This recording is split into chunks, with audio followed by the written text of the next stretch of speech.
Okay, afternoon, everybody. Uh, I don't have a whole lot of time, so I'm just going to record it on a relatively short video here. So,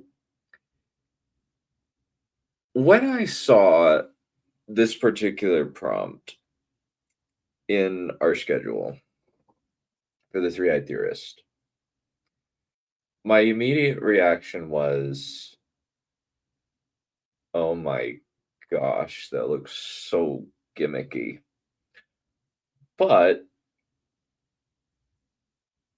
I did some thinking, and I was like, okay, what can I possibly do to make this relatively interesting and not come off as like gimmicky and stupid and actually be somewhat entertaining?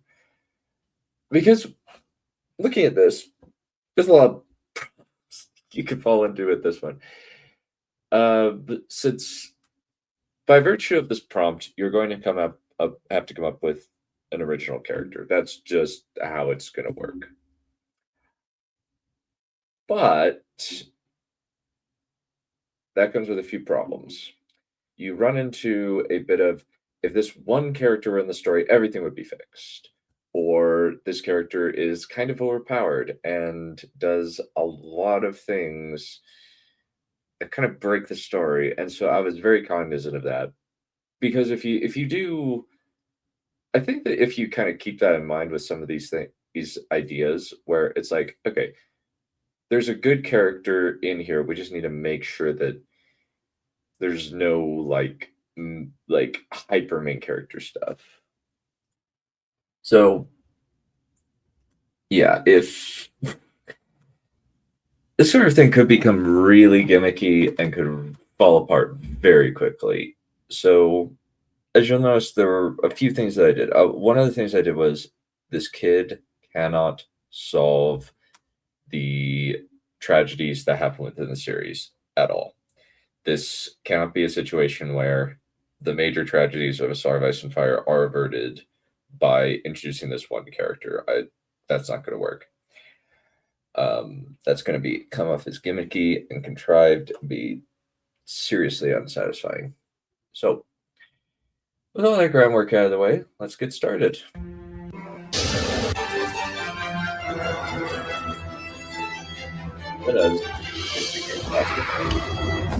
Yeah, actually, let's do swings. What if Jon Snow had a Targaryen-looking twin brother? Let's explore the depths of it in the video. Ned Stark looks down at the two babies that had taken Lyanna's life. She had whispered a name for each of them, Daemon and Aemon.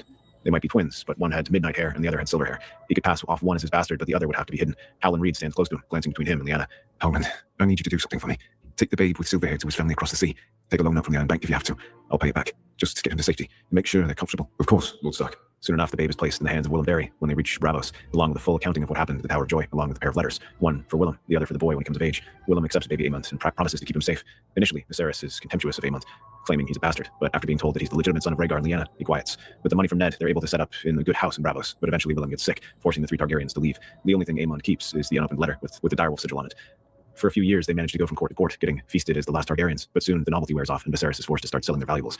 The final nail is selling his mother's crown in Volantis. One night, Daenerys makes a comment and Viserys snaps. Aemond watches in horror as Viserys starts beating Daenerys. For a moment, he's paralyzed until Daenerys screams. Please stop. You're hurting me. At that moment, Aemon reacts, not thinking, just acting. He draws his dagger and leaps at Viserys. The dagger slides into Viserys' back and into his heart. Blood sprays from his mouth across Dany's ragged dress, causing her to scream. Grabbing Daenerys' hand, Aemon pulls her to her feet and runs out the door into the night. In King's Landing.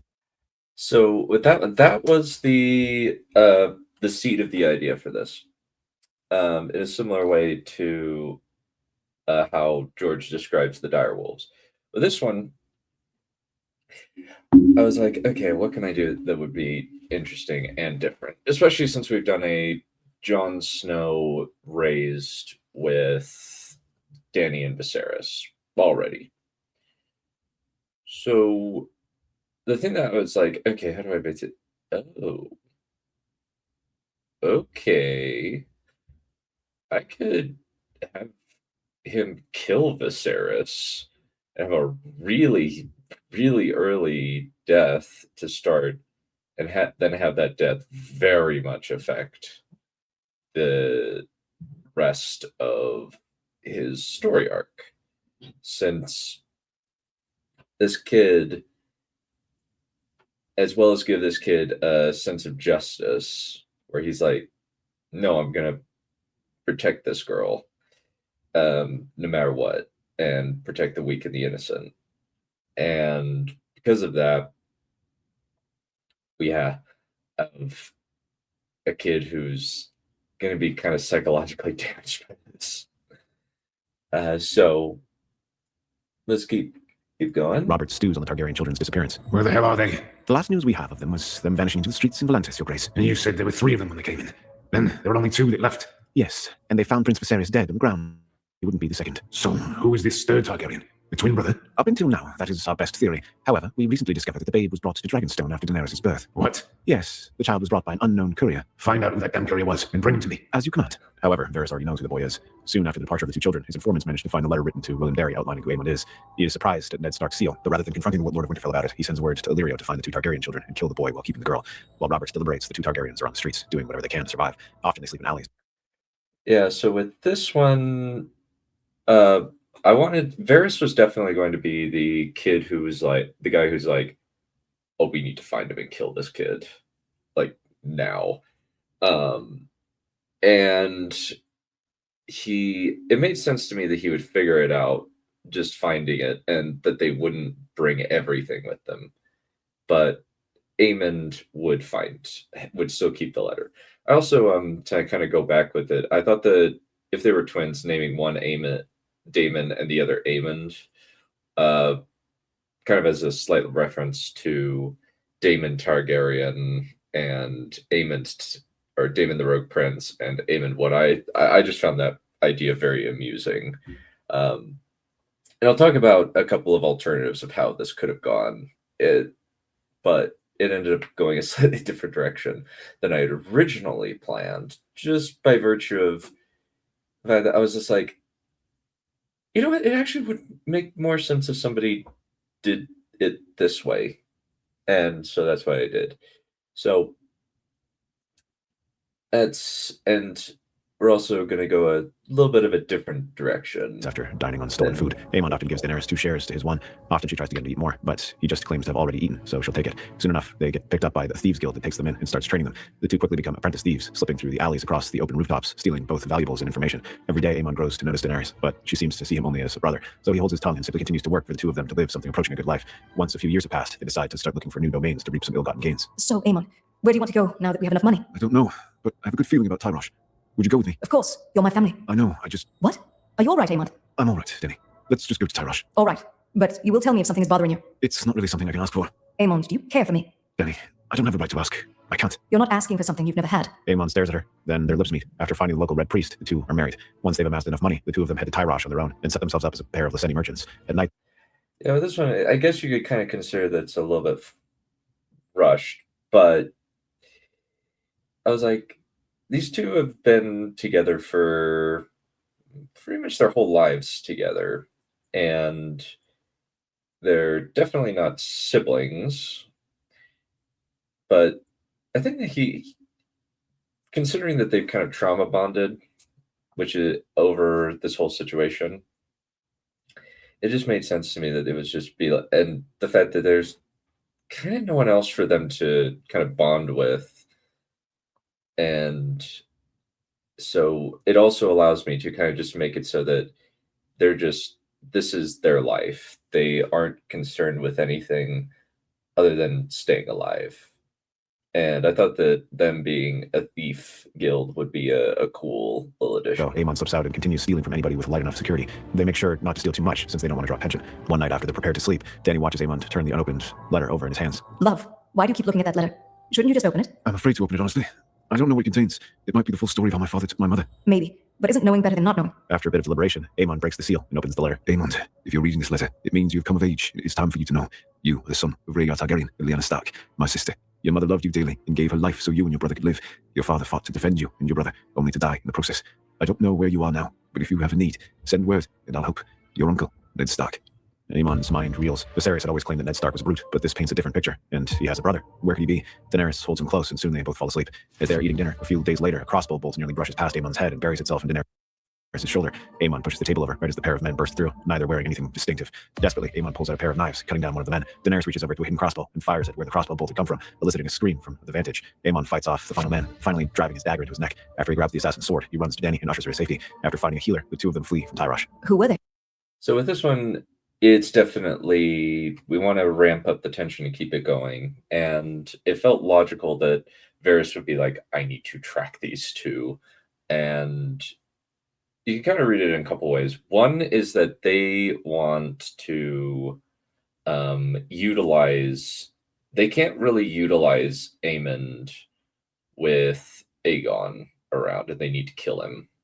They also need to, but having Daenerys, whether it be for political reasons or if you ascribe to the Varys as a magic user and actually knows a lot about magic and is trying to actually make a lot of magic stuff happen, that does make sense to me, where it's like, we got to have this chick, especially if you kind of ascribe to the idea of Targaryen. There's something special about Targaryen women, and there's occasionally a Targaryen women that seem to be around when there's a very specific confluence of genes going on, such as the Rhaenyra Targaryen, and even to a certain extent Daenerys herself, where it requires a magic, something like a magic gene.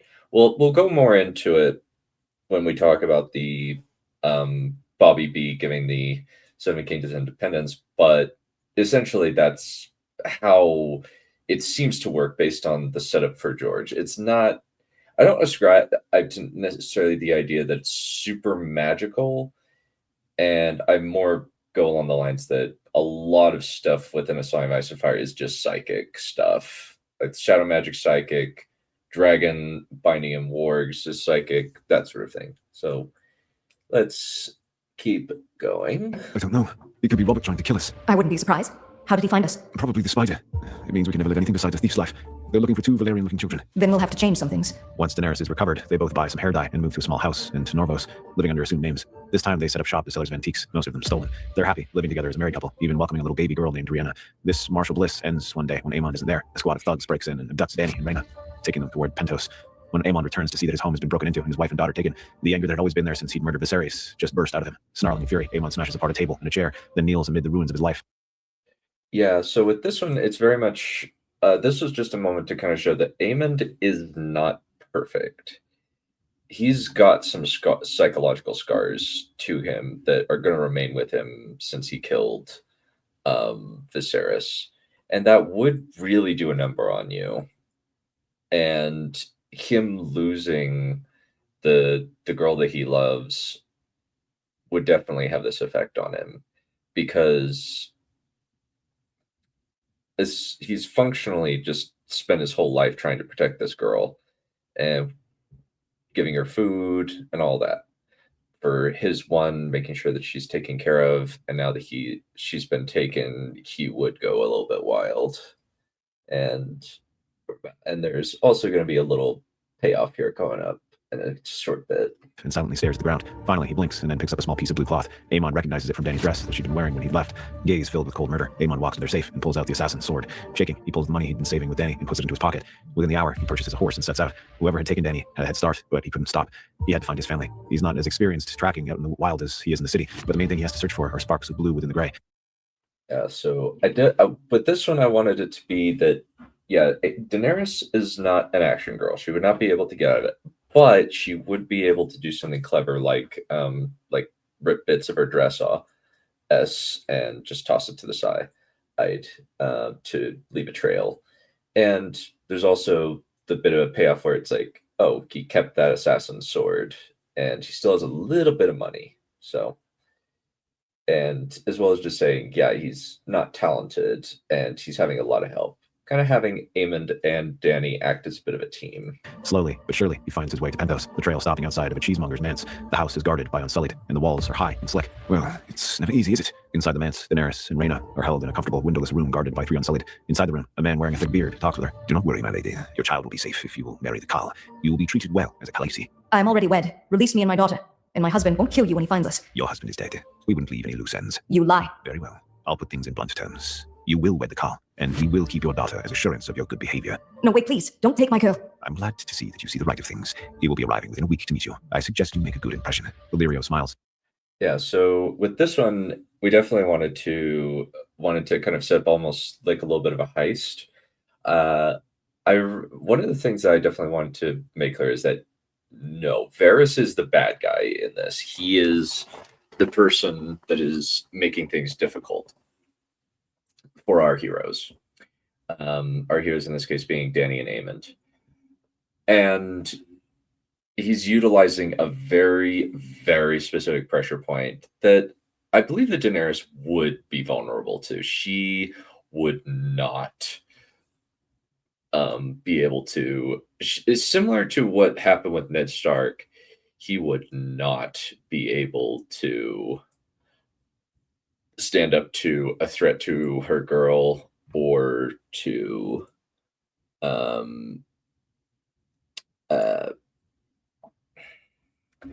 she would not be able to stand up to a threat like that. So that's why I put that into, as well as the setup for the fact that this is a false flag operation and kind of adjusting the original timeline. So As Varys exits the room with Daenerys and pulls off his beard. So she agrees. Our plan can proceed. Yes, but there's still something with a fly in the wine. Did your men get rid of the young man with her? No, she and the babe were alone. One man isn't likely enough to upset our plans, but he could become a nuisance if left unchecked. It would be wise to kill him, but do it quietly. I do have John Connington ready with Aegon once we are ready to stage the dramatic rescue of our princess from the barbarians. We will move. Indeed. We will soon have the opportunity to strike. Westeros is a powder keg. War will soon break out. Can you delay? Much as I would, the wheels are in motion and cannot be stopped. Do what you can. They're here already, and if we can have the Khal chase after his wayward bride in Westeros, it will make Aegon look like a hero and rally the great houses to his side. They do like their stories. Very well, I will do what I can to delay Lord Stark's investigation. In the blackest part of the night, Aemon makes his move. Dressed in simple clothes, he drops into the bay and swims around until he reaches the seaside manse. He climbs up and over the wall and slips into the garden. Putting all his skills as a thief to use, he slides through the underbrush until he hears 3 voices. Carefully, he hides inside a bush, only able to see 2 pairs of well-worn. yeah, with that one, it was very much I gotta tell the audience what the plan for the bad guys is. And functionally, I was just like, okay, what are some things? Since for me, I run with the idea that George is kind of making this up as he goes along, and he kind of just incorporates what's originally in there into his current thing, even to the point where there's a very meta gag where one of the Golden Company remarks, the fat man changes his plan all the time. So the question is, and then it becomes, which fat man? So I thought that this would be a very clever way to just say, let's keep this false flag operation going, where the Dothraki go in, and he looks like to make him look good and that sort of thing. And so let's keep going. Boots and a set of soft slippers. He can't make out much, but he can tell that the 2 with boots were an older man and a younger one, while the one in slippers was tremendously fat. She is to be wed to a Dothraki Khal. He has already spirited her off to vast Dothrak. If you ambush them with the Golden Company, then you can rescue her and flee to Westeros. It is unlikely that the Dothraki will pursue you. As you say, but perhaps we could devote the attention of the Dothraki to, say, Volantis. If we can do that, we can count on the Valentine to send out soldiers. The advantage of going to Westeros now is significant. At the moment, chaos spreads across the 7 kingdoms. Ned Stark has been imprisoned and his son is on the move against the Lannisters. If you do not do this now, the window of opportunity might be closed. Aemon frowns. Ned Stark, his uncle, the man who'd offered him help, was imprisoned. He had to rescue him, but what was being said about Daenerys being taken by the Khal had to be a lie. He'd not been that far behind the kidnappers, and he would have known if the Dothraki had been anywhere along the trail. Whoever was talking to these 2 men about Daenerys was lying. And my boy, as you are about to embark on the quest to become king, it is only right that you possess the sword of kings. With a flourish, he hands the boy a sword, but Aemon isn't able to see it from the angle. The 2 men in boots discuss a few matters relating to the rescue, then depart. Rather than immediately go toward the building, Aemon senses an opportunity. Yes, so this is the part. This was the crux point, where I was like, I could go one way or I could go the other way. There were 2 ways I could go about it. I could continue to make Aemond kind of have a more dark thing where he kills both John Connington and Aegon.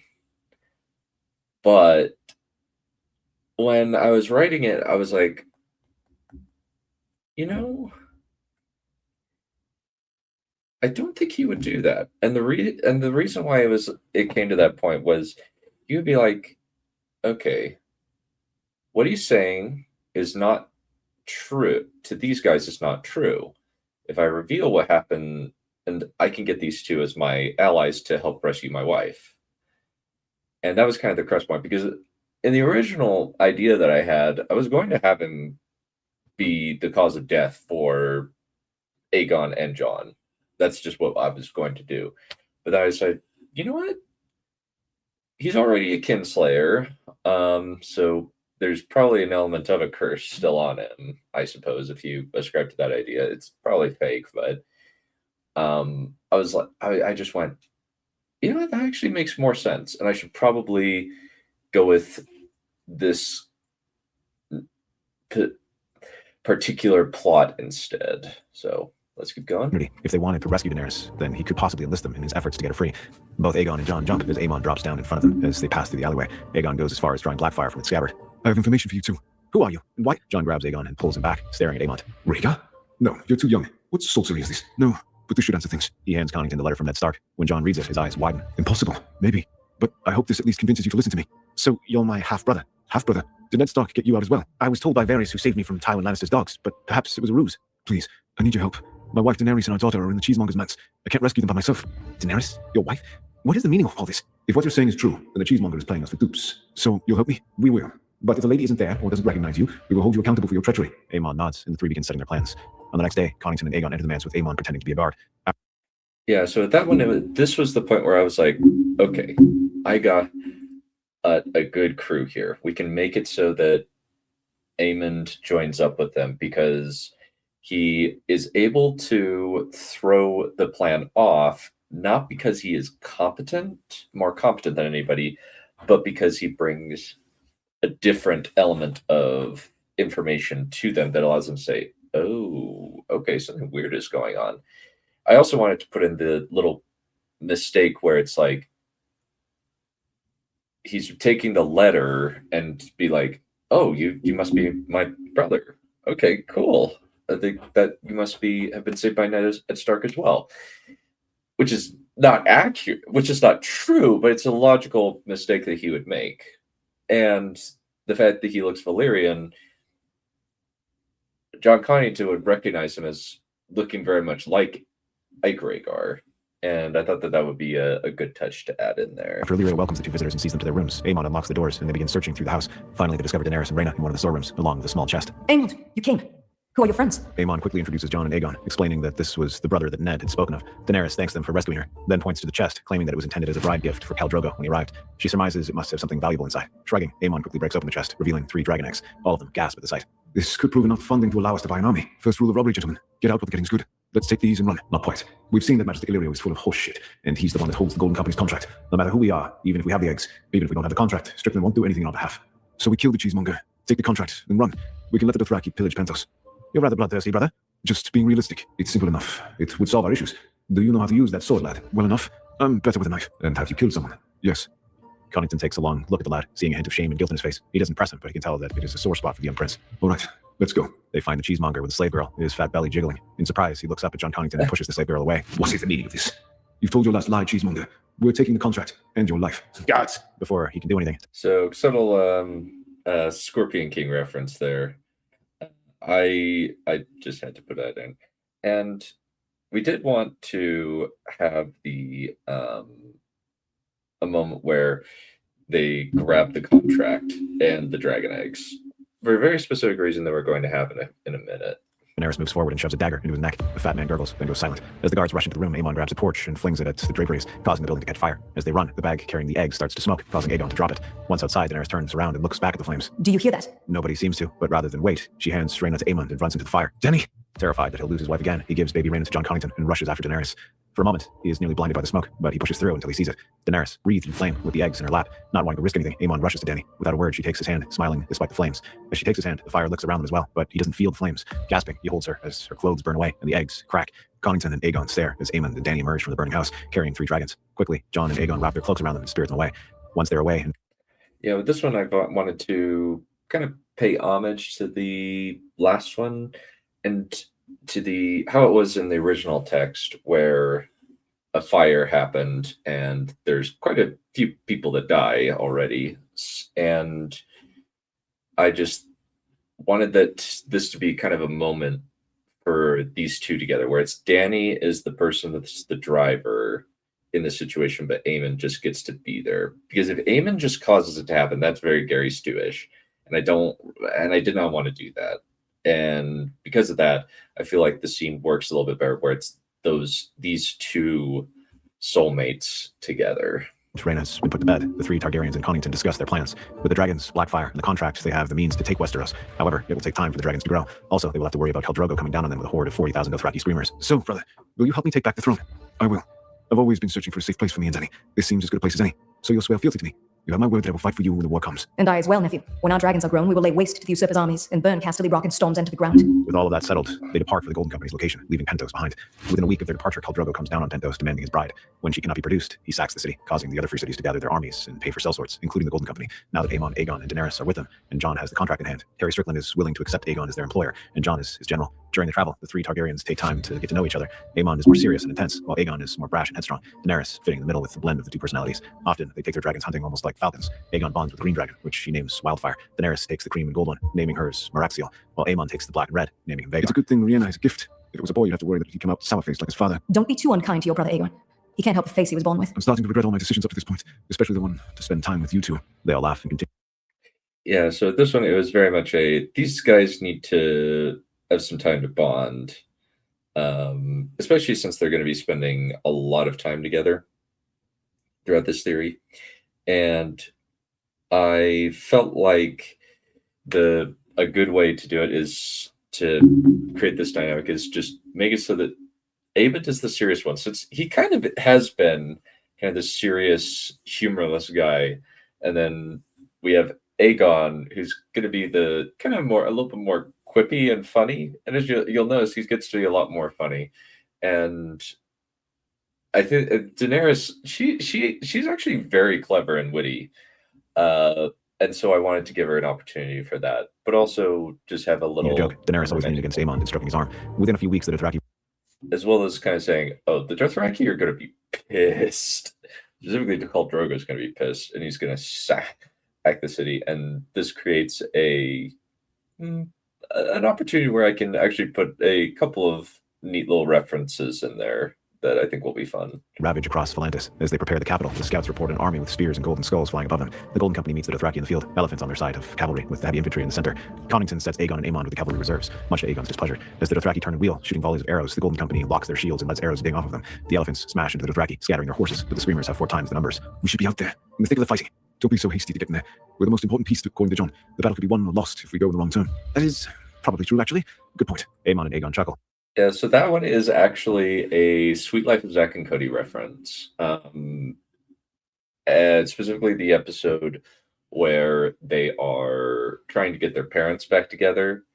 I can't even remember what the context was, but that line is always stuck in my head where that is probably true.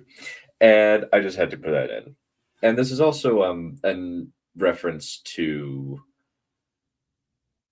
the Battle of Cannae, where basically what happened was they created basically a hinge formation. Specifically, there was a crescent-shaped formation in the front, allowed it to kind of bow back, and then allow the enemy troops to become folded into basically 2 sides of a square, negating the numerical advantage. It also helps that the Golden Company has elephants. And watches the Dothraki crash into their lines, but the infantry is beginning to bow in. As it bows in, Connington blows a horn 3 times. That's the signal. Cavalry, attack! The Like two doors swinging shut, the cavalry wings smash into the flanks of the Dothraki, pushing them into a milling mass. Aegon and Aemon fight like dragons, the two sons of Rhaegar Targaryen fighting through the Dothraki with the Golden Company's cavalry at their back. In response to their pincer movement, the Dothraki try to retreat and flank them, led by Khal Drogo. He sees the two silver-haired princes leading the charge and rides toward them, rock in hand. In the heat of battle, the two separate, and Drogo seizes his chance. Aegon only has a short time to react as Drogo bears down on him. He tries to deflect the strikes, but Drogo is a professional warrior, and this is Aegon's first fight. With a flash of steel, Drogo slashes open Aegon's horse's throat, causing him to be flung to the ground. A loud snap accompanies Aegon's leg breaking into the horse's weight. In that moment, Aegon loses all of his bravado and becomes a young boy caught in the horror of war. Yeah, so with this one, it's very much these are kind of kids going in over their heads, and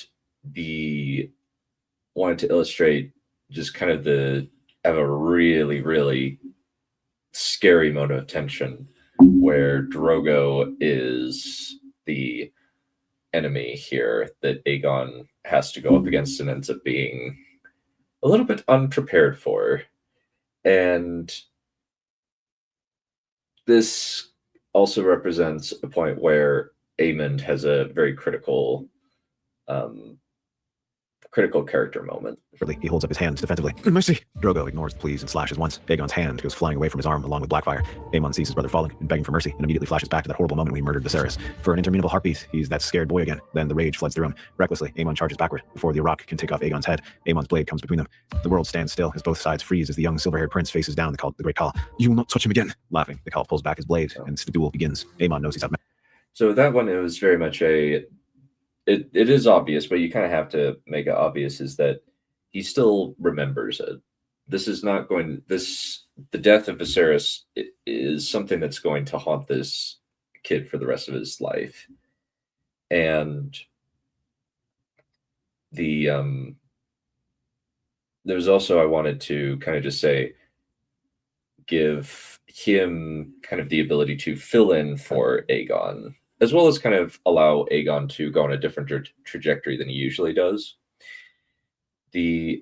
As well as put two references in the short amount of time. One was actually a bit from The Hobbit, where the silver-haired prince faces down the Great Khal, and it's really like kind of generic, but I just wanted to kind of use the line from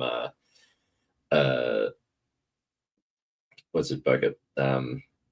Balin during the Unexpected Journey, where a young dwarf prince facing down the pale orc, and that just gave me that still is one of my favorite lines. I really love that line, and I just thought, oh, okay, I can use it.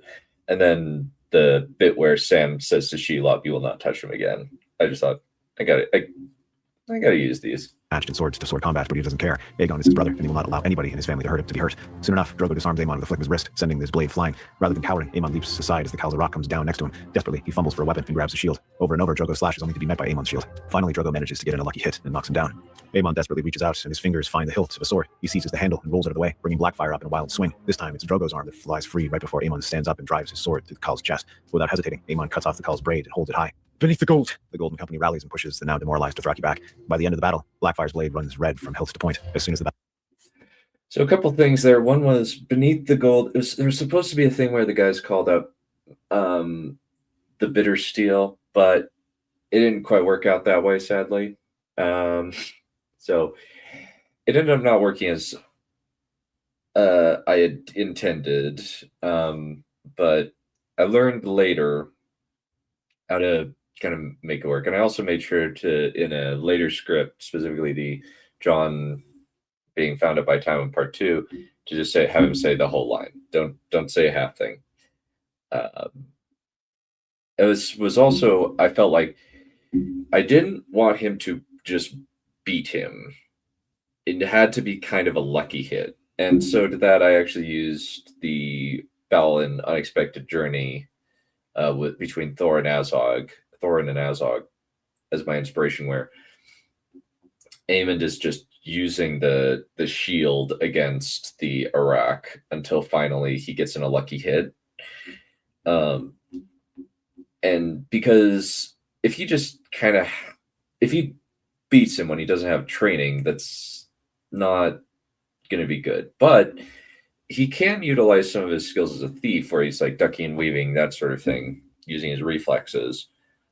And I also wanted to use a little bit of a nod to Savage Sam Tarly, where one of the cool things about it is that he kills so many Dornishmen with Heartsbane that the whole blade is red from hilt to point, which is kind of a badass image. And so I was like, okay, I can use it. And so then here comes another critical tipping point. Battle is done. Aemon stumbles back to the medical camp where Aegon is being treated. His severed arm is bandaged and his leg has already been amputated. Well, looks like they're going to call me the crippled dragon. I'm sorry. I should have been watching your back. It would be nice. I might still be able to make a rude gesture with you. Do you take anything seriously? Not really. It's part of my charm. Aemon shakes his head in consternation. Only his brother could laugh at losing an arm and a leg. Casually, he bends down and offers Blackfire to Aegon, only to have his brother grab his hand. You never have to kneel to me, brother. Keep that sword. Use it for me, and I'll be a happier man. Just don't take a second wife on me. Don't worry. I'm no Maegor, and Daenerys is irreplaceable. Well, that's a nice thing to say. Because no lady will take him. After their victory, the news reaches them. Ned Stark has been imprisoned for treason and Yeah, so with that one, this is very much another critical point where Aemond functionally becomes his brother's right hand. He is not going to be the person who is fighting to get on the throne. He's going to be the guy supporting the dude to get on the throne. And we see, I wanted to kind of redo the Aemond and Aegon from the Dance of the Dragons, as well as the relationship between Aenys and Maegor, even replicating some of the dialogue where he just says, hey, keep the sword. I'm not really going to be able to use it as good as you. And kind of references to history. And with this one, we definitely want to kind of have a summary of what's going on in the Seven Kingdoms. Even though if we're not going to be in the Seven Kingdoms until a little bit later, we are going to need some kind of update and context for what is going on. Robb Stark is at war with the Lannisters. Aemon wishes to ride out to rescue his uncle, but Jon Connington proposes patience. The dragons aren't large enough, and besides, they don't have the numbers to make a difference considering. Aemon storms out of the command tent, and Daenerys goes to comfort him. When Ned's death reaches them, Aemon nearly rides off with his dragon, but Aegon and Daenerys intercept him before he can get to the horse lines. Despite the fact that Aegon was limping using his leg in a cane, he still stands straight as he can and raises his metal hand to stop Aemon. Stop. Let's think about this. I can't stay here any longer. I have to get to King's Landing. Aemond, your dragon isn't ready. None of them are. You don't have a large enough army. But he saved my life. I can't let the people who murdered him go unpunished. Brother, he may have saved my life too. I have a debt to Ned Stark as well. But we won't be able to pay the ones who killed him back if you run in recklessly like this. I learned that lesson against the Dothraki. Aemon clenches his fists, but he can't deny that they have a point. So he stays, anxiously waiting for any news. Over the next year. Yeah, so with this one, with this scene, I wanted to kind of say, like, start having him develop that overdeveloped sense of justice, where he's like, no, this will not stand. And kind of goes in a little bit recklessly, because he kind of did with the Dothraki and saw that kind of being a little bit reckless did work.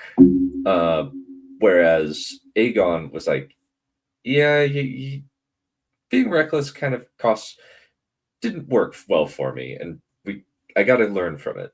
And so that's why I wanted to have here where Aegon actually is able to learn from his mistakes, whereas Aemon starts kind of getting a sense of invincibility based on what's happened to him. Here, the three Targaryens take up their roles in the Golden Company. Aegon starts to master strategy and tactics now that he can't fight on the front lines. Daenerys becomes their administrator and paymaster, while Aemon acts as his brother's iron fist. While Aegon is well liked by the men, Aemon is respected, and Daenerys is adored by the men. Once the other sellswords find that the Golden Company has dragons, more and more flock to them. As they do, news of the Seven Kingdoms reaches them. Robb Stark defeating the Lannisters in the Westerlands, while Stannis is pushed back at Blackwater. With the roses and lions together and the wolves on the back foot, the dragons decide to make their move. I think it's time. The dragons are large enough for battle. Stannis Baratheon was defeated on the Blackwater, and now the Lannisters and Tyrells are working together. The young wolf is now cornered in the Riverlands and needs to head north to clear the Ironborn out from the north. We should help him. He's my blood after all. I don't want to be late like I was with Ned Stark. Agreed. If he fights the Lannisters, then he is our ally. Then it's decided. We land in the north first. Soon enough, the Golden Company arrives in White Harbor, with the dragons landing atop the walls. Waymond Manderly comes out. Yeah, with that one, it's very much here's what we're going to do. This is what we're going to do. And we'll take care of it. And just giving a rough synopsis of what's been going on. In his litter, looking up at the dragons and their silver-haired riders. I can assume that you've come here to bring fire and blood to the north. Quite the contrary, my friend. We're here to help your king in the north. Waymond frowns and gives them a more considering look. Why? Aemon slides off Vhagar's back and hands the letter from Ned Stark to Waymond Manderly. For a moment, the Lord is stunned, but then his gaze turns to Aemon. Who are you? Aemon Targaryen, son of Rhaegar Targaryen and Lyanna Stark. I'm kin to your king in the north, and I mean to help him against those who attempted to destroy House Targaryen. Well then, if that is the case, what do you need? Aegon lays out the needs of the future campaign as wildfire shifts underneath him and growls. Supplies in exchange for driving the Ironborn out of the north, as well as support for the Targaryens claiming the Iron Throne, though the north will be a client kingdom with similar permissions to Dorne. Waymond nods, though he admits that without Robb he cannot finalize these terms, but driving out the Ironborn and finding whoever had burned Winterfell would do a great deal to build support among the Northmen. Aemon and Aegon agree to this, and they are beginning their work. Daenerys acts as their diplomat. Yeah, but this one is very much they're not going to prevent all of what happened, but they can clean up a few things. Main things being, all right, they can clean up the Ironborn, and there's like, yeah, we can go into a relatively non-hostile area, because with the North kind of on the back foot, they need the help. And because of that, they can just say, yeah, let's get going. Let's start doing stuff. And because if he just kind of prevents the sacking of Winterfell, that's boring. That'd be really boring. So let's keep going. To all the houses not taken by the Ironborn, while Aegon and Aemon free Moat Cailin, Deepwood Motte, and Torrhen's Square, then start moving people to Winterfell to get it prepared. As soon as Wex is found and the urchin tells them that it wasn't the Ironborn but the Bolton men, Aemon flies Vhagar to the Dreadfort, landing his black dragon on top of the fortress. Ramsay Bolton, or your lives. Choose now. Rather than face the wrath of the dragon, the Bolton men turn on Ramsay and fling him from the battlements. Under Aemon's supervision, the prisoners. So with that one, that was a very much, it was a kind of combination of two things. One, it's a reference to how Maegor landed Balerion in the Eyrie and in response, the people there just said some rebels, and the rebels just threw them out. Because they were like, nope, we're not dealing with this. No, not doing it. And they got hanged anyway, but what can you do? And then there's also a reference to Battle for Middle-earth 2, Rise of the Witch King, where either your lives or your wills are forfeit. And choose now. I just thought that would be a good line to add in here. From the sack of Winterfell are released and given proper accommodations within the Dreadfort. Umber and Glovermen come to hold the Dreadfort, allowing Aemon to fly south to Winterfell, which is undergoing repairs. Now that the North has been retaken and cleared of Ironborn, the three dragons fly toward the twins due to the news of Edmure's wedding reaching them. Rather than a celebration that meets their eyes, they see a massacre with burning tents and screaming men. Aemon's eyes narrow as he takes Vhagar down, followed by Aegon on Wildfire and Daenerys on Meraxiel. The Frey men halt their butchery as the dragons descend on them, Aegon and Wildfire destroying the catapults within the walls, while Aemon and Daenerys land amidst the battle. What madness is this? The Freys and Boltons betrayed us. The king and his mother are inside. We have to get in there. Go. I'll take care of these traitors. Aemon slides off Vhagar's. Yeah, with this one, it was very much they are trying to do a lot of good stuff up in the North, but because they're cleaning up the Ironborn, it means that they get there just a tad too late. Back and rushes into the twins, followed by a contingent of Northerners freed by Daenerys and Aegon's support. The main hall of the twins is out of a nightmare, men hacked and bleeding on the ground, and a young boy with a crown of swords standing before a pale lord in a pink cloak. Jaime Lannister sends his regards. Before Aemon can stop it, the sword drives into Robb Stark's chest. Before he can move, a woman with bright red hair kills a jester before having her throat slit. Who the hell are you? Aemon's mind snaps back to the present. Yeah, with that one, it was like, we have to have, this is the kind of flowing into the rule of three, where he is paralyzed and then has to blow through the fear. And this is the worst one, where he's too late and he didn't stop this injustice from happening, and he has to witness his failure right in front of him. And it's he was able to save Daenerys and Aegon. There's kind of a descending thing of harm done, where Daenerys gets off free, then he's able to save Aegon, but Aegon gets crippled. And then at the third one's the worst, where he actually sees Robb and Catelyn die. Eyes filled with fury. Death. Behind him, the Northmen rush into the room and surround the Freys, loosing arrows at the crossbowmen in the gallery. Aemon strides toward Roose Bolton, who stares at him with an expression of speculation. Without a word, Aemon raises Blackfire and points it at the Lord of the Dreadfort. He's mine. Surrounded by the carnage of the Red Wedding, the Leech Lord and the Silver Prince battle, but Aemon fought with a greater cause than his foe. With a clink, Blackfire slides through the Bruce's mail and into his chest. Gurgling, the Lord of the Dreadfort falls to the ground. Aemon looks around at the carnage, eyes linger on the bodies of Robb Stark and Catelyn Stark. Slowly, he turns his eye towards Walder Frey. This was your work? Who are you? You didn't answer my question, old weasel. He betrayed me. He broke his vow. So you murdered him and his mother and guests. I've heard enough. Drag him and all of his house except the women and children outside. Today, Lord Frey, your line ends. The Northmen are only too happy to comply. Once the Freys have been assembled, Aemon speaks one word. Dracarys. Vhagar opens his jaws and bathes the Freys in fire. When Aegon and Daenerys finish their work. So I definitely wanted to bring it. So this has kind of been used in a couple things. One, it was actually used in the Maester Snow fanfic, and I really liked it. Though the original source of the quote is from Aegon the Conqueror, where he said that to Harrenhal the guy who built Harrenhal, your line ends today. On the morrow, your line ends. And I just thought, okay, that's dope. There's also like just having this random looking Targaryen guy with black fire in hand. It'd be like, who are you? And credit to the voice actor, he delivered it perfectly. And he would be like, oh crap. He tried to justify himself, but then Aim would be like, no, this is not cool. You're dead. So, and yeah, he burns the phrase alive. They find Aemon sitting in the hall next to the bodies of Robb Stark and Catelyn Stark, knees pressed against his chest. I was too late again. Should have been here. Should have come south. I should have saved them. Daenerys holds him close, letting him grieve. I'm sorry, brother. There's some things you just can't change. Aemon slowly looks up, fury in his eyes. Yes, I can. What are you going to do? So with that one, it was very much this kid feels like he has been too late too often. He was too late for he couldn't help Ned Stark, and he was too late to stop the Red Wedding. And I definitely wanted to be like, no, this kid's inclusion in the story is not going to affect the major two tragedies of A Song of Ice and Fire. He will be able to prevent one other, but that's because he gets there just the right time. So I also wanted to put in a little Hercules reference in there where he, as well as just have him kind of almost be reduced to that little kid who is like, I can't save them, as well as just kind of lost in the fear of that moment. I'm going to take the moment of victory from them. I'm going to show them what it feels like to have nothing but ash left. Daenerys pulls back from the unbridled rage in his face. Aegon is equally discomforted, but he leans his metal hand and his flesh hand on his cane and considers his brother. They were your family. What's your plan? I'm going to King's Landing to burn House Lannister to the ground. I like your thinking, but if we did something that would actually leave a lasting impression, an impression that doesn't tell the realm that you're intending to live up to your namesake. Aemon stands up, towering over his crippled brother. Rather than back down, Aegon simply looks up at his brother. Aemon, I know you're angry, and you want to rush into this like you always do, but we need to think on a grander scale. We need to think, plan, consider, destroy the Lannisters at their ultimate moment of triumph. If I hadn't what? Save the people in the Dreadfort? Chase the Ironborn out so they can't raid? Ensure that we have a strong power base in the north? There's always a cost. You can't help everyone. You helped me, you helped Dany. Why can't you accept that? You aren't all. Yeah, with this one, it was very much you did some good stuff, but it wasn't good enough. There's always an opportunity cost, and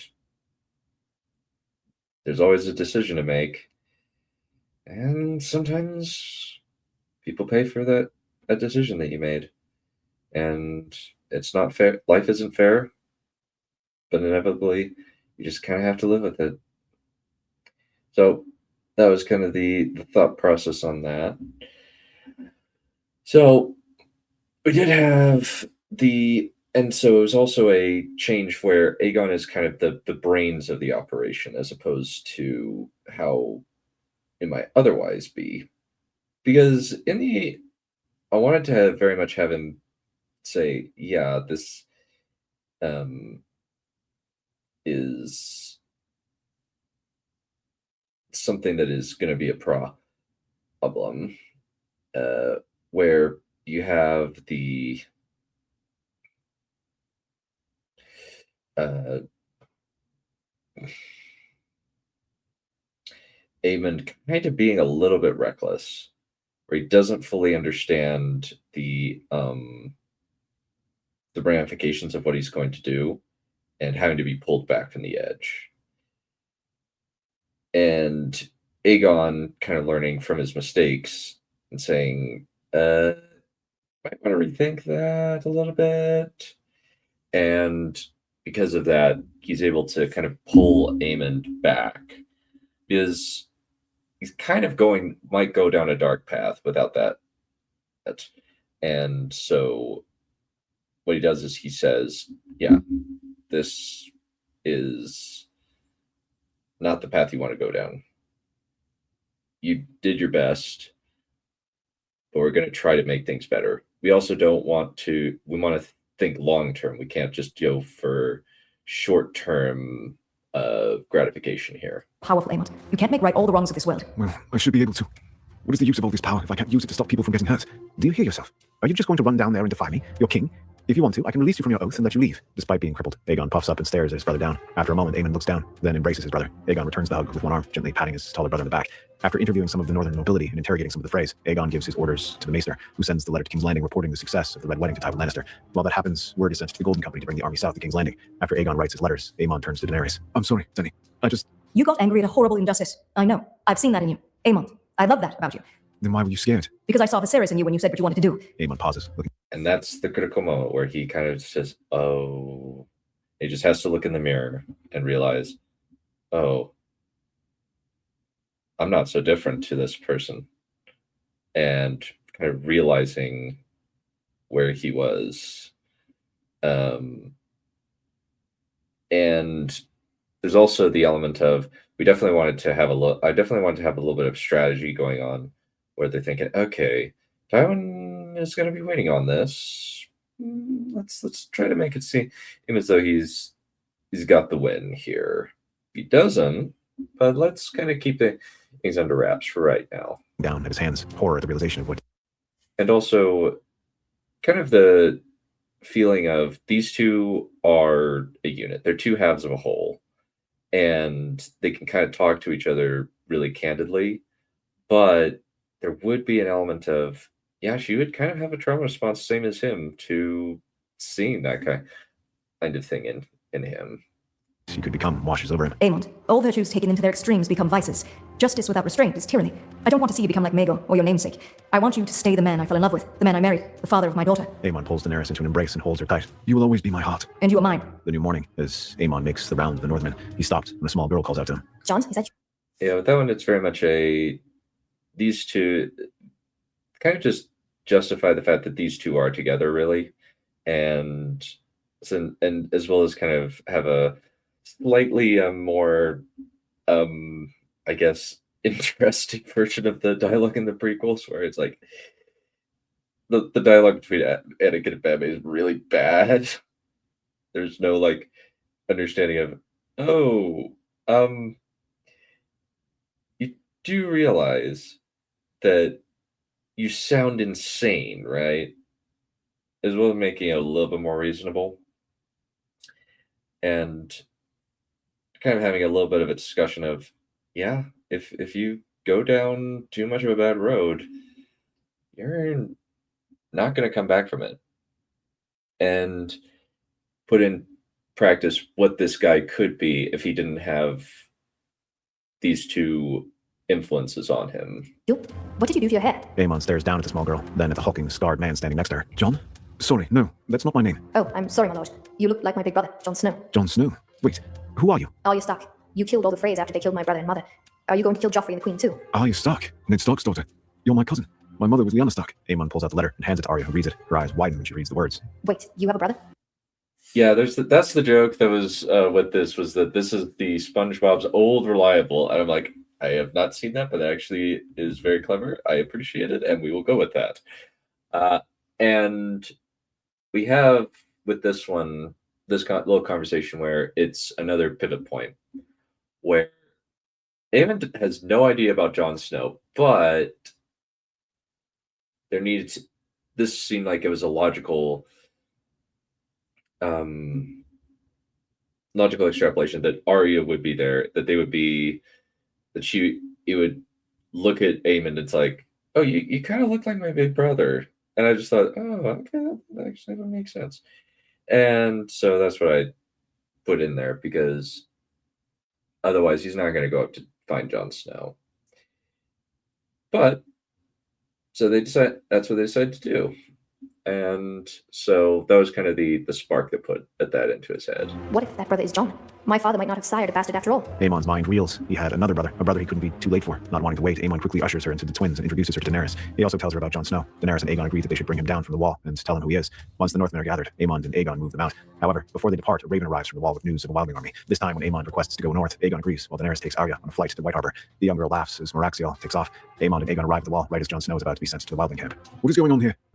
Jon Snow is going over the wall to assassinate the king beyond the wall. Now, Aemon, have you ever heard anyone say 3 stupid things in quick succession like that? What? For one, So that one, it's like we are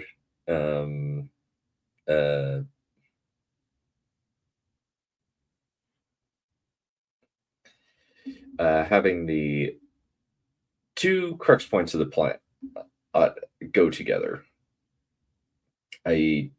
And we can kind of have the meetup of a couple of characters who otherwise wouldn't kind of meet up. And I also wanted to kind of give some pretty funny lines to Aegon, such as the have you ever heard somebody say 3 stupid things in quick succession before? And I just thought, oh, I gotta do that. That is way too funny not to use. Then we also had the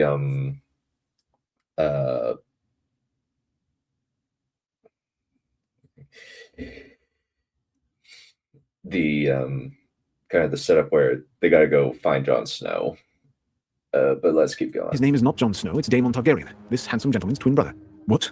Sorry, that was a little hasty, but force of habit. Anyway, Sir Knight's Watchman. Alistair Thorne. Sir Alistair, forgive me. I am King Aegon VI, and this is my half-brother Aemon Targaryen. We are here to deal with your wildling problem and take our brother off your hands. Jon Snow? Daemon is a deserter. He went over to the wildlings. And so you sent him to kill a wildling chieftain. Are you actually that dim-witted? Alistair sputters, but Aemon gives Vhagar a nudge, causing the dragon to growl at the ranger. Now, did you catch him beyond the wall with the wildlings? No, he was defending it from the wildlings. Hardly a deserter. So, in that case, we will be releasing our brother Daemon with no further comment. And if you have an issue, take it up with him. Aemon rolls his shoulders back and loosens Blackfire in his scabbard. The other Night's Watchmen stand down. Aemon abruptly glances. Yeah, so with that one, it's very much a fast talking gets things done. And Aegon just says, yeah, I've got a dragon, and just starts quick talking and rattling off stuff. I think one of my favorite things from the comments for this video was the comment that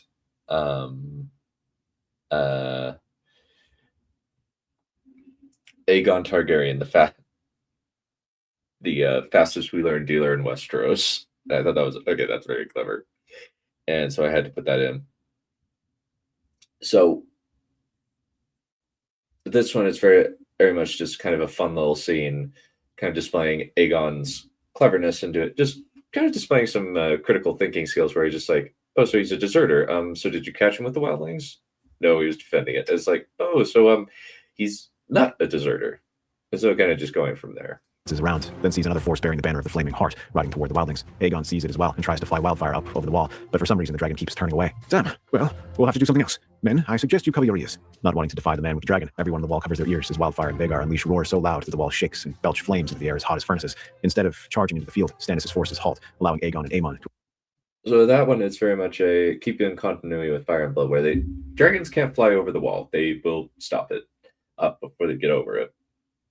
However, that allowed me to put in actually a Narnia reference of all things, where he's like, all right, I suggest you cover your ears. And then they roar so loud. I just thought, as well as a slight reference to when Vhagar let a roar that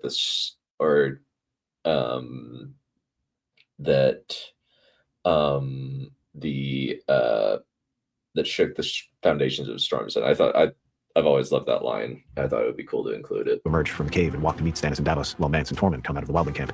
So, you're the dragon princes I've heard so much about. Stannis Baratheon, your reputation precedes you. Now, I have been led to believe that you are a just man. Is that correct? King Stannis is the most just man in 7 kingdoms. Well, I should think that he and my brother here might have a bit of a competition on that, but we'll leave that for later. For now, let's discuss terms.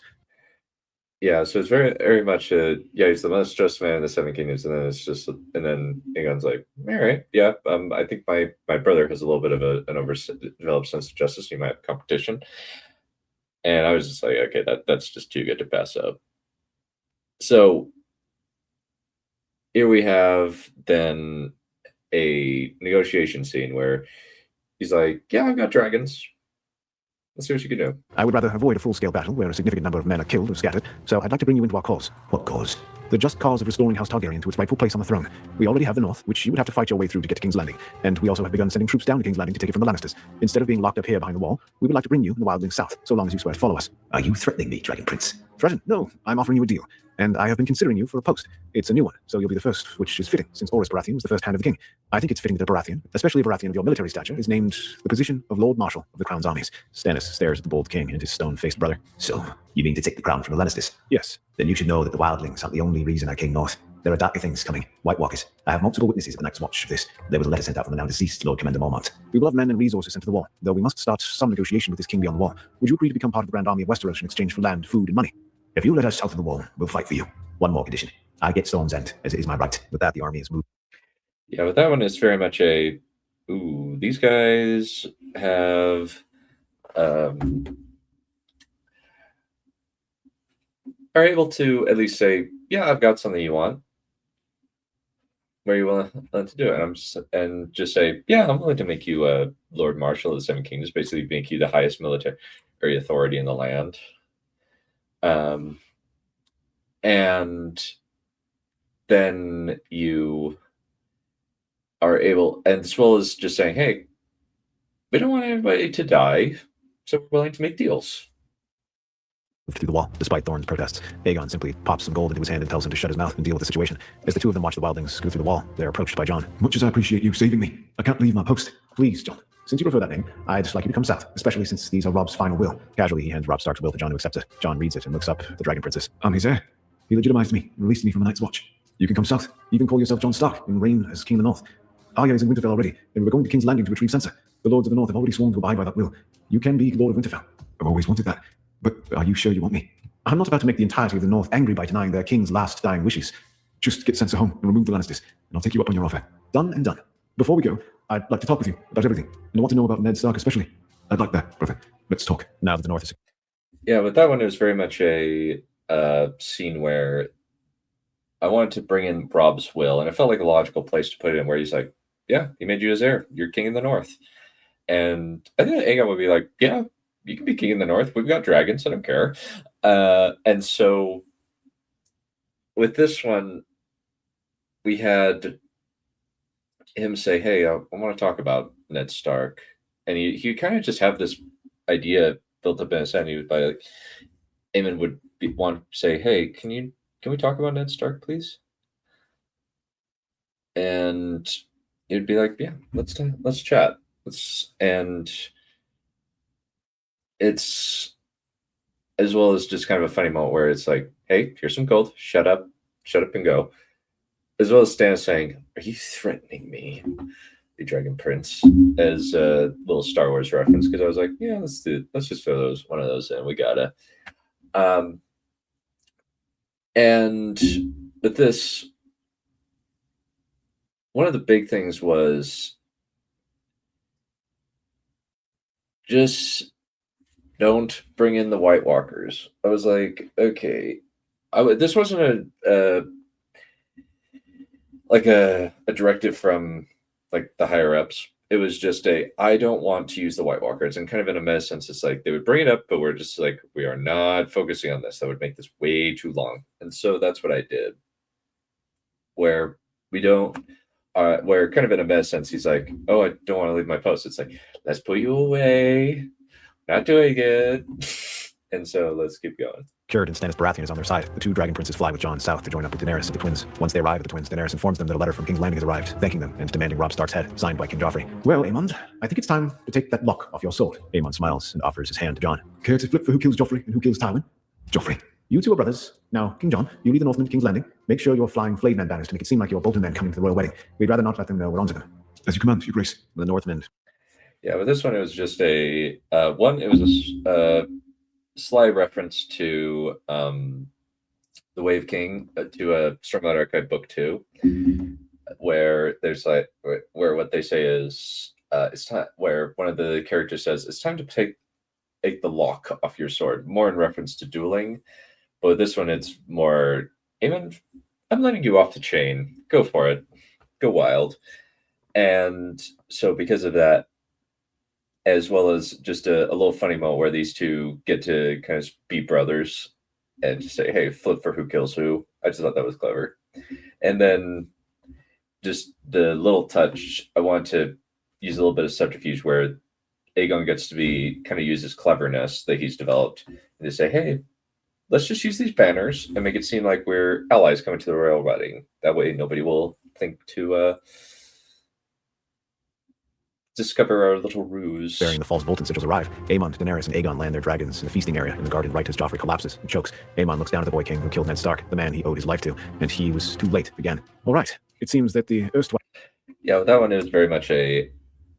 You keep with the dissatisfaction of having him be too late, but in this case, he's too late to kill Joffrey, even though he would really like to. It would be funny to see him be barbecued, but there wasn't a... I didn't feel like it would be right for him to just be able to kill Joffrey. However, he does get his revenge, though. Our king is now dead.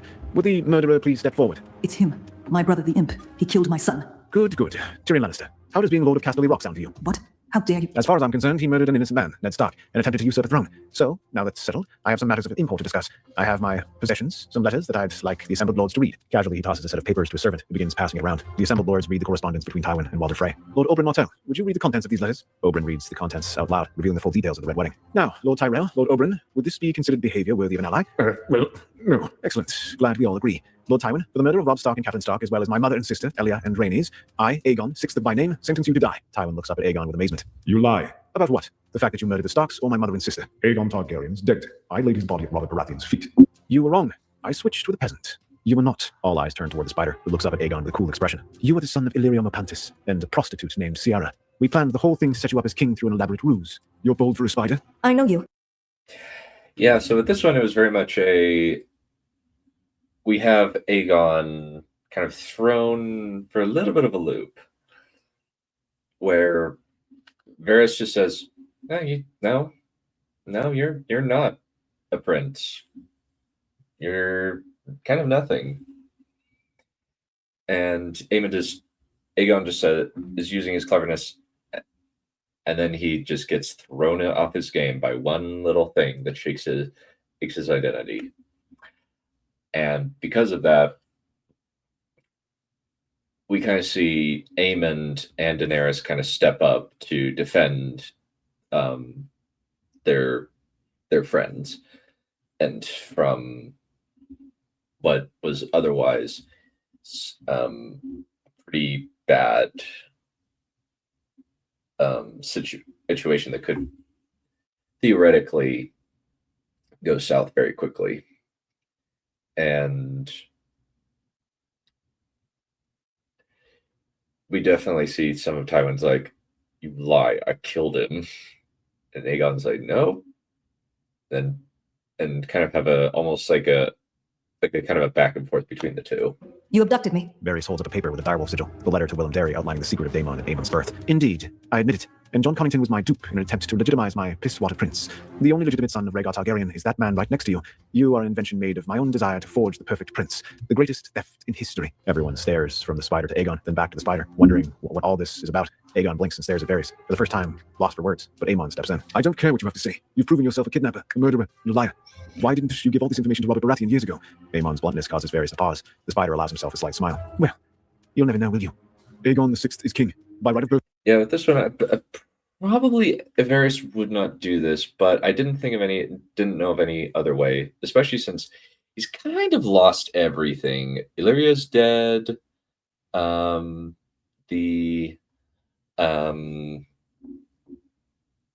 is it? The Golden Company is now solidly under the control of somebody else. Game is thoroughly gone out of his control. So this is kind of his last stab in the dark. It also references back to the moment where he kills Kevin, where he's like just trying to mess with him before he kills him.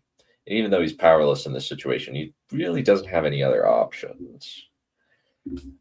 He could probably kill them.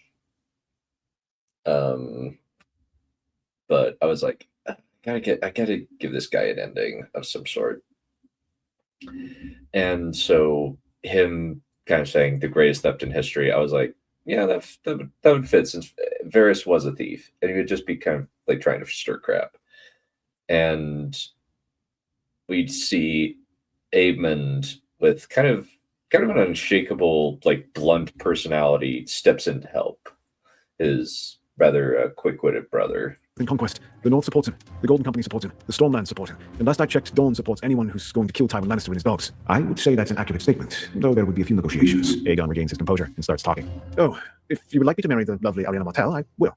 Just so long as the Tyrells don't object to Marjorie being married to Jon Stark, his twin brother. Well, that would be fair. Good. I wasn't expecting that you'd like a repeat of the Firefield.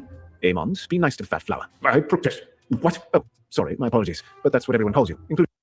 Yeah, I was like, I had to put that in where it's like, be nice to the fat flower, mainly because I actually love the quote from the recurring joke in the Millennium where they're constantly saying after somebody says something nasty, be nice.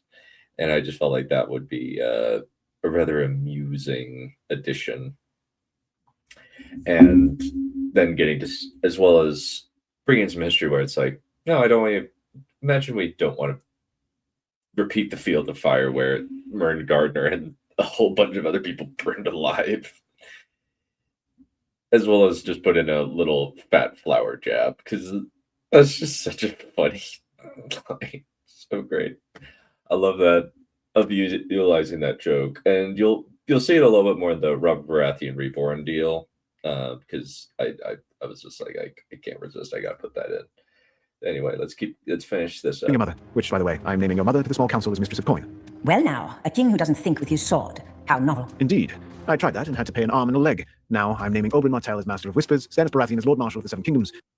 Yeah, I couldn't resist the, oh, it cost me an arm and a leg. I had to use that because it was just like, okay, I gotta use this. It's really funny. And I'm never going to be able to use, likely never going to be able to use that joke again. So it's kind of one of those things where you got to take advantage of as many opportunities as you can. And even then, there's times where it's just like, oh, crap, I missed an opportunity for that. One being in the Stark Gold thing, there was a chance to use a particular line, but I ended up like forgetting about from Vikings how the pups will howl when they hear how the their sire suffered, and I didn't get to use that. And John Connington is Master of Laws. Oh, and my brother Aemon Targaryen shall be Hand of the King. Aemon glances at Aegon, blinking. He hadn't expected to be named Hand. He'd expected someone else, but that level of trust makes him feel more honored than he thought possible. Now, my Lord Hand and dear Aunt Dany, I believe that there is some justice that you need to dispense on the spider and the disgraced Lord Tywin. Aemon and Daenerys as dragons prowl forwards toward Tywin and Varys as the crowd pulls away from them. I regret only that I didn't kill Aemon as a babe. In unison, the dragons blast Tywin and Varys with fire. As if nothing had happened, Aegon blows a horn, signaling Jon and his men to enter the castle. Now, I believe we were here for a wedding, and I'd rather not let all of this go to waste, so shall we celebrate the wedding of Jon Stark to Marjorie Tyrell? Yeah, I felt like it was a satisfying enough end for Tywin and Varys to just be burned alive. Because you don't have some measure of a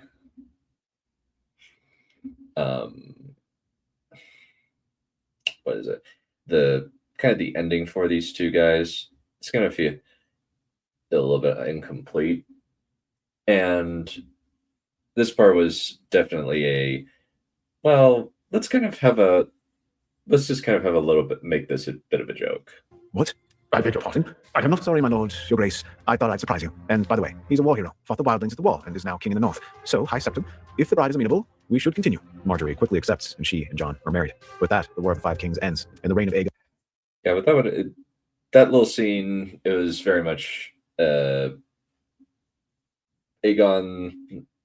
the wheeler and dealer of Westeros. And so I had to just saying, you know what, it would kind of just be a little bit of a fun thing where Jon just like walks in and like is surprised by Aegon just saying, hey, there's this really cute chick, get married. Let's have you two get married and not waste the festivities, so to speak. And I also wanted to just put into the story that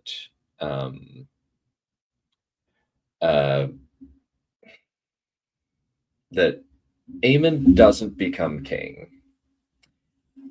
he becomes Hand of the King, it's a little bit more or I think honestly it's better if unless they're directly in the line of succession, they do not become king. They can become Hand of the King, but if they become king, it just kind of becomes weird. It just kind of become like one of the things that I saw in a different theory with this where a random character just kind of became king. Yeah, he kind of earned it, but it was just like, would that happen though? Would it?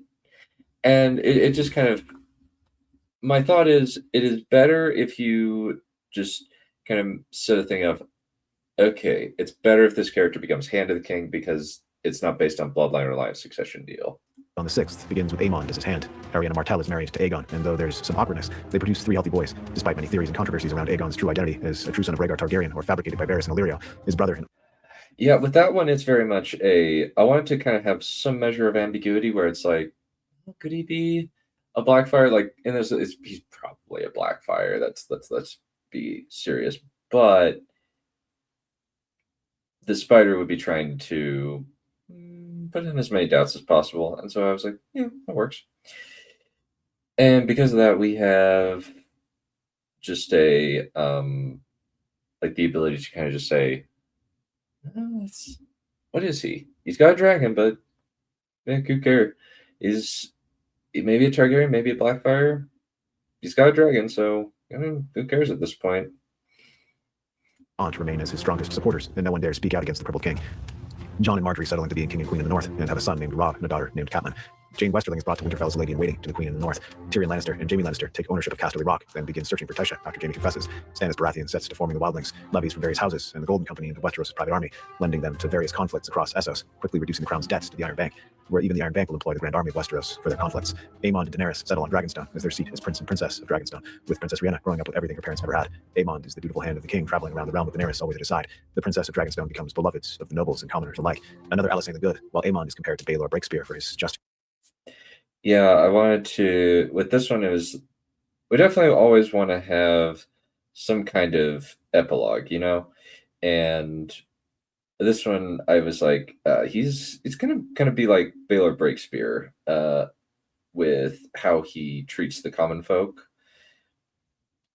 And Dany would definitely be a Queen Alicent the Good type, because the commons would definitely love her. They would be like, yeah, we like this girl. And he would be considered very just. Treatment of the small folk and nobles alike. Soon, they welcome a son of their own. His name is Eddard Targaryen, after the most honorable man in the Seven Kingdoms. That's our theory. And with this one, and with that ending, that's it. I definitely wanted to have Ned Stark's, he doesn't really show up very much, but his legacy is definitely felt throughout this. Kind of in a similar way that his legacy is felt with through the whole of A Song of Ice and Fire. And really, he's the winner of Game of Thrones in the end, because it's his legacy that's going to be remembered through his children. And they're the people that, and the whole of the North wants to support him. And so I just felt like we had to end with that kind of legacy being put forward.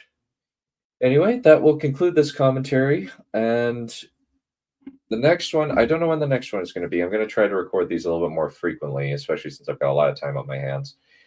I definitely want to, I think what I'm going to do is I'm going to do the Gregor Clegane Epitome of Knighthood one. Mainly because I want to at least do a theory where I'm like, oh, yeah, I don't think I did a good job on this one. It was kind of a farce, but we'll kind of have to see. Anyway, see you later. Bye.